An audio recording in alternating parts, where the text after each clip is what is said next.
Assalamualaikum warahmatullahi wabarakatuh. Mohon izin Bapak Ibu, kami dari tim keuangan izin menyampaikan untuk tutorial langkah-langkah dalam melakukan pelaporan pajak tahunan untuk tahun pajak 2023 melalui aplikasi atau website DJP Online. Berikut untuk yang pertama, kita bisa langsung masuk ke akun masing-masing menggunakan NIK atau NPWP.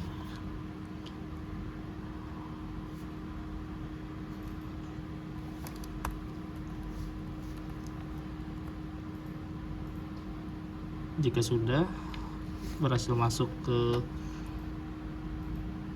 aplikasi atau web masing-masing wajib pajak, maka bisa langsung masuk ke menu buat SPT. Lalu silakan untuk dipilih. Yang pertama pilihannya itu adalah pertanyaannya, apakah Anda menjalankan usaha atau pekerjaan bebas. Ini bisa dipilih tidak, karena kita merupakan wajib pajak yang memiliki pekerjaan tetap, baik PNS ataupun teman-teman dari PPNPN. Lalu untuk selanjutnya, apakah Anda seorang suami atau istri yang menjalankan kewajiban perpajakan terpisah atau pisah harta. Di sini bisa dipilih bagi untuk wajib pajak yang sudah menikah, apakah melakukan pisah harta atau melakukan perpajakan secara terpisah. Bisa dipilih jika memang iya, jika memang tidak bisa dipilih tidak.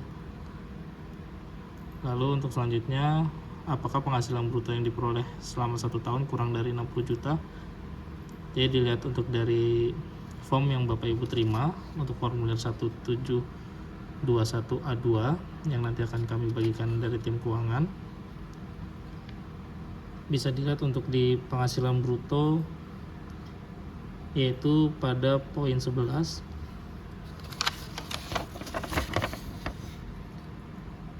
Pada poin 11, jumlah penghasilan bruto jika kurang dari 60 juta bisa diklik ya, jika lebih dari 60 juta bisa diklik tidak. Lalu selanjutnya akan diarahkan untuk formulir yang akan digunakan. Jika di atas 60 juta maka menggunakan formulir 1770S. Bisa dipilih pengisian dengan panduan. Lalu selanjutnya klik SPT 1770S dengan panduan. Untuk tahun pajak bisa Bapak Ibu pilih tahun pajak 2023 dengan status SPT-nya normal. Selanjutnya di sini akan muncul pop-up informasi mengenai data bahwasanya dari sistem pajak menemukan bahwa untuk tahun 2023 terdapat pemotong pajak, dalam hal ini Poltek Trans SDP Palembang telah melakukan pemotongan pajak terhadap NPWP Bapak Ibu sekalian. Di sini bisa diklik ya untuk menggunakan datanya. Oke.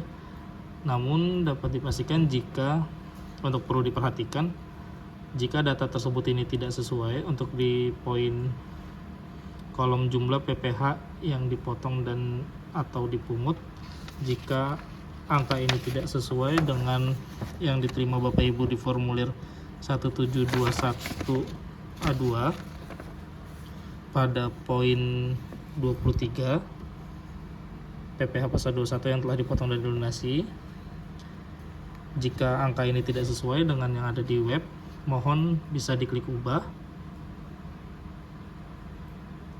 lalu disesuaikan untuk angkanya, disamakan dengan poin 23. Untuk angkanya dipastikan sampai dengan 3 digit terakhirnya itu sesuai. Jika sudah bisa disimpan. Lalu jika dalam hal atau in case tidak muncul untuk data yang sudah dipotong pada tahun 2023, Bapak Ibu bisa tinggal klik logo tambah di sudut kanan atas. Lalu masukkan untuk jenis pajak PPh pasal 21. Lalu untuk NPWP pemotong atau pemungut pajak, Bapak Ibu bisa masukkan yang di bagian atas nama instansi Poltek Trans SDP Palembang dengan nomor NPWP yang ini 001584606314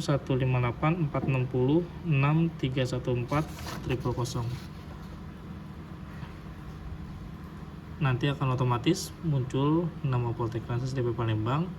Lalu untuk nomor bukti pemotongan atau pemungutan, Bapak Ibu bisa masukkan nomor yang ini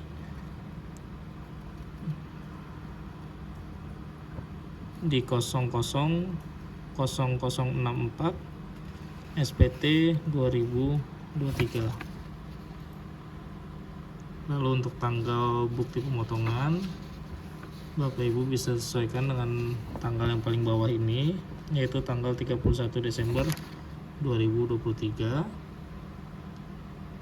Lalu untuk jumlah yang dipotong atau yang dipungut bisa dimasukkan yang poin 23 ini, PPh pasal 21 yang telah dipotong dan dilunasi. Ini masukkan untuk angkanya. Jika sudah, bisa diklik simpan. Nanti muncul akan seperti ini. Jika sudah diinput untuk PPh yang telah di store atau yang telah dipotong oleh pemotong atau pemungut pajak, dalam hal ini Poltek Trans, bisa klik tombol selanjutnya. Lalu muncul untuk poin berikutnya, itu ialah masukkan penghasilan neto dalam negeri sehubungan dengan pekerjaan. Pada formulir ini untuk penghasilan neto, Bapak Ibu bisa masukkan pada poin nomor 15, jumlah penghasilan neto. Bisa dimasukkan di input secara manual jika sudah. Lalu selanjutnya, lalu pertanyaan berikutnya, apakah Anda memiliki penghasilan dalam negeri lainnya? Mungkin jika Bapak Ibu yang memiliki usaha atau yang lain sebagainya bisa memasukkan untuk penghasilan tersebut. Berhubung di sini saya tidak, maka pilih untuk tidak. Lalu untuk penghasilan luar negeri juga sama. Jika memiliki bisa klik ya, jika tidak bisa diklik tidak. Selanjutnya, untuk apakah Bapak Ibu memiliki penghasilan yang tidak termasuk dalam objek pajak, bisa disesuaikan dengan kondisi masing-masing. Lalu untuk selanjutnya, apakah memiliki penghasilan yang pajaknya sudah dipotong secara final? Jika iya, bisa diklik ya lalu ditambahkan untuk datanya. Namun jika tidak, bisa diklik tidak. Seperti itu Bapak Ibu. Lalu selanjutnya, di sini ke poin harta pada halaman ke-8, jika Bapak Ibu memiliki harta, bisa coba untuk langsung ditambahkan dengan kode hartanya, bisa disesuaikan baik itu tabungan, giro, deposito, ataupun untuk dari investasi, piutang, serta dari alat transportasi. Bisa disesuaikan. Di sini saya coba contoh untuk yang transportasi. Lalu untuk nama harta bisa disebutkan.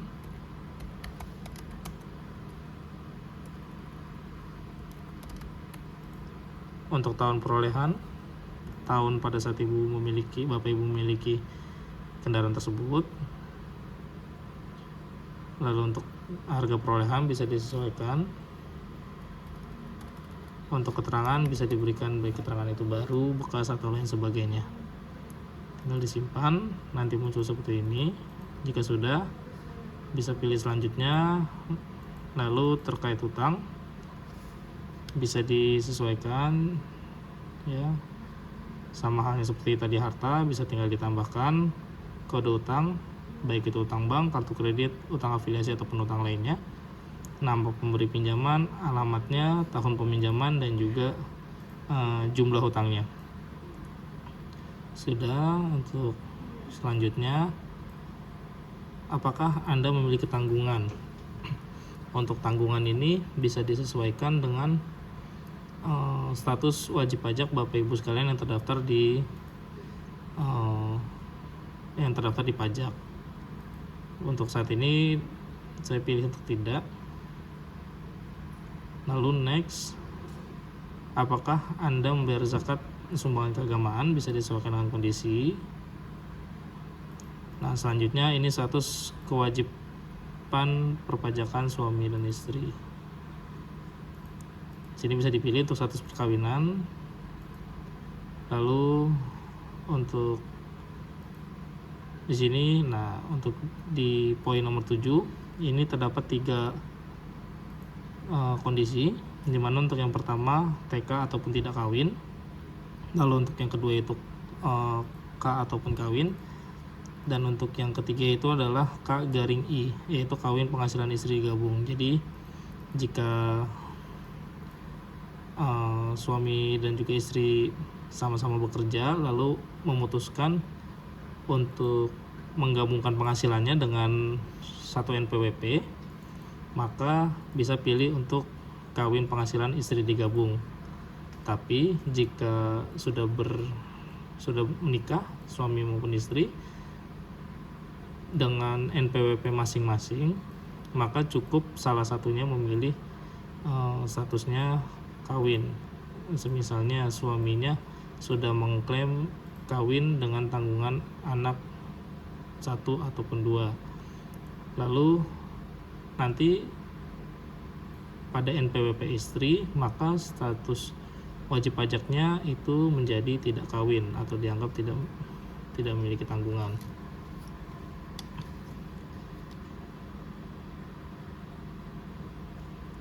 Selanjutnya di sini ada pertanyaan, apakah Anda memiliki pengembalian atau pengurangan PPh pasal 24? Bisa disesuaikan dengan kondisi. Lalu di halaman ke-14 di sini juga, apakah Anda melakukan pembayaran PPh pasal 25? Apakah membayar STP PPh pasal 25? Bisa disesuaikan. Nah, di sini pada halaman ke-15 akan ada muncul perhitungan secara otomatis dari apa yang sudah kita isi tadi. Dimana di sini untuk jumlah neto penghasilan selama 1 tahun. Lalu di sini untuk penghasilan tidak kena pajak atau PTKP sesuai dengan status wajib pajak masing-masing orang pribadi. Lalu penghasilan kena pajaknya di sini terinfo untuk PPh terutang, dan ini adalah untuk PPh yang telah dipotong atau dipungut oleh Polteknik SDP Palembang selama tahun 2023, sehingga nanti di sini muncul keterangan jika kurang bayar, lebih bayar, ataupun sudah pas dengan keterangan. Jika sudah pas ini keterangannya nihil. Jika sudah, bisa klik untuk selanjutnya. Di sini ada proses kurang atau lebih bayar, dikarenakan di sini tidak ada, maka bisa langsung klik selanjutnya. Nah, di sini untuk yang terakhir di halaman 17, dengan menyadari sepenuhnya akan segala akibat, ini untuk konsenernya, bisa diklik setuju selanjutnya. Nah, di sini nanti di halaman terakhir dijelaskan secara ringkas jenis formulir yang digunakan 1770S dikarenakan penghasilan lebih dari 60 juta dalam setahun, tahun pajak 2023, ini pembetulan ke 0 atau dalam artian pengisian pertama kali, status SPT-nya nihil dengan jumlah 0 ya. Lalu untuk keterangan lengkap, nah nanti Bapak Ibu bisa untuk ambil kode verifikasi di sini, diklik. Nanti untuk jika sudah diklik, maka bisa pilih Bapak Ibu sekalian apakah untuk kode verifikasi ingin dikirimkan melalui email atau melalui SMS. Jika sudah, nanti dimasukkan untuk kode verifikasinya lalu dikirim SPT. Maka jika sudah dikirim SPT, akan muncul pada arsip SPT di sini untuk keterangannya, pengisiannya, untuk jenis SPT, tahun atau masa pajaknya, pembetulan ke 0, status nihil dengan jumlah 0. Seperti itu. Sekian untuk informasi atau tutorial langkah-langkah pengisian atau pelaporan pajak tahunan melalui aplikasi atau web DJP online. Bagi Bapak Ibu yang masih ingin bertanya, bisa nanti langsung datang ke ruang keuangan agar dibantu dalam melakukan pengisian DCP online dalam hal pelaporan SPT tahunannya. Sekian dari kami tim keuangan, terima kasih. Wassalamualaikum warahmatullahi wabarakatuh.